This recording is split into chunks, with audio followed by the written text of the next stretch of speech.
శుభమస్తు.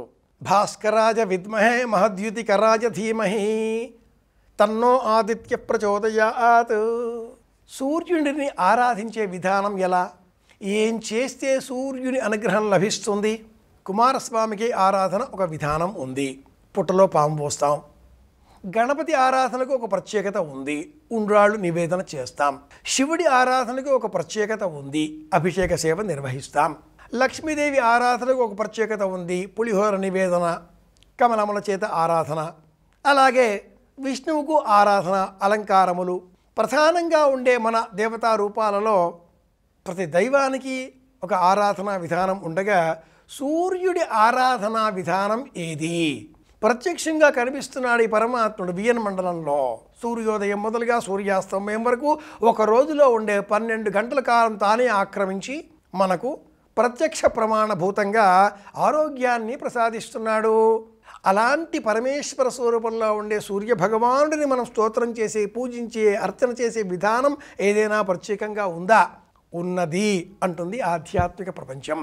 సూర్యుడిని ఆరాధన చేసేటటువంటి వారిని ప్రత్యేకంగా ఒక పేరుతో కూడా పిలుస్తుంది ఈ ఆధ్యాత్మిక లోకం. దుర్గాదేవిని పూజించేటి వారంతా కూడా కాలస్వరూపంలో ఒక తాంత్రిక విధానాలకు లోబడి చాలా పేరు తెచ్చుకున్నారు. గణపతిని పూజించేవారు అదేవిధంగా గాణాపత్య పేరుతో ప్రసిద్ధం పొందగా, దైవీ శక్తులుగా దుర్గాదేవి భక్తులు కూడా ఉండగా, సౌరశక్తులుగా ఉండేవారంతా కూడా ప్రత్యేకంగా సూర్య ఆరాధకులుగా పిలువబడ్డారు. ఆరాధనా క్రమం సౌరం అన్న పేరిట ప్రసిద్ధం.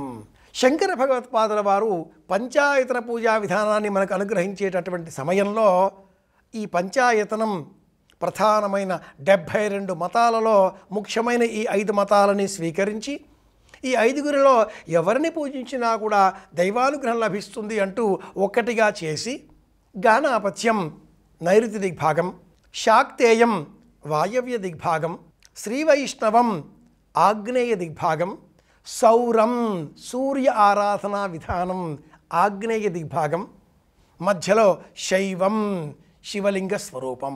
గణపతి, పార్వతి, విష్ణువు, శివుడు, సూర్యుడు ఇలా పంచాయతన పూజా విధానాన్ని ఆదిశంకరుల వారు మనకు అనుగ్రహించి ఈ విధంగా చేయండి, దైవానుగ్రహం మీకు లభిస్తుంది అంటూ నిర్దేశం చేయడంతో నాటి నుంచి ప్రతి గృహంలో పంచాయతన పూజా విధానం ఏర్పాటు అయ్యింది.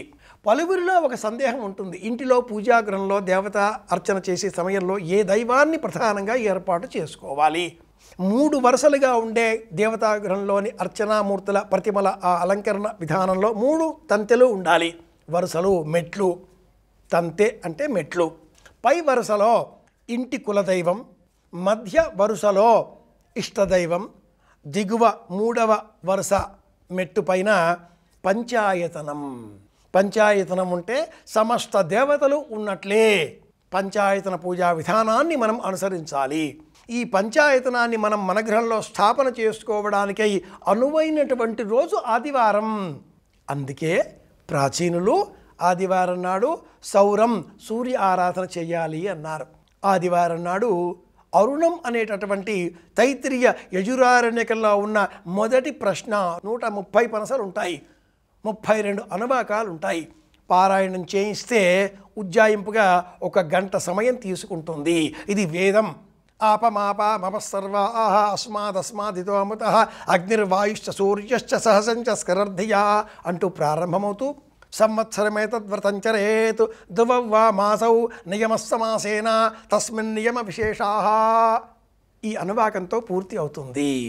ఆరోగ్యం కలగాలి, తీవ్రమైన దీర్ఘకాలిక వ్యాధుల బారి నుంచి ఉపశమనం లభించాలి అనేటటువంటి ఆలోచన కలవారంతా కూడా ఆదివారం నాడు అరుణం వినాలి, నేర్చుకోవాలి, పారాయణ చేయాలి, లేదా అర్హత గల వేద పండితుల చేత పారాయణ చేయించాలి. సూర్యుని అనుగ్రహంతో మాత్రమే ఆరోగ్యం చేకూరుతుంది. తెలుసుకున్నాం కనుక పాటిద్దాం. అందరి క్షేమాన్ని కోరుదాం. మళ్ళీ కలుసుకుందాం. శుభమస్తు. శ్రీరామ జయం.